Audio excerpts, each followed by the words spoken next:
សិនវាកូនឯងចង់អាបលៃ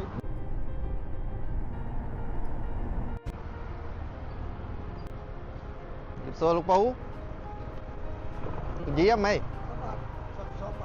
សុកយាមកន្លែងនេះគេពូយាមដល់ម៉ោងប៉ុន្មានម៉ោង6ព្រឹក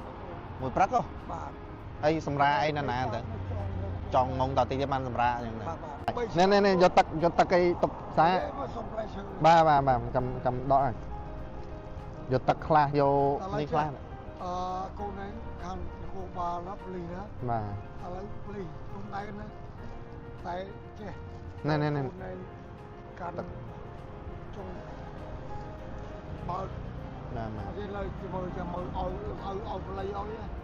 អត់អីពូបាទអរគុណច្រើនអរគុណច្រើនណានេះគូ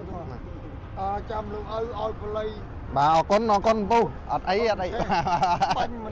មិនមុតបាទអត់អីបាទចាំឲ្យណាអរគុណអត់អីទេយ៉ាជួយថវិកាមកហ្នឹងបាទទុកទិញបាយហូបណាពូណាបាទសុខសប្បាយពូអាយុវែងជូនពូអត់អីបាទអរគុណហើយពូបាទអត់អីទេអរគុណច្រើនលាពូមើលថែសុខភាពមួយជូនជាកម្លាំងចិត្តណាពូណាតស៊ូទំនុកទៀតហើយយាមមើលសុខភាពមើលថែសុខភាពតែចេះបើសិនវាកូនឯងចង់អាបលៃបាទស្មៅឃើញបាទ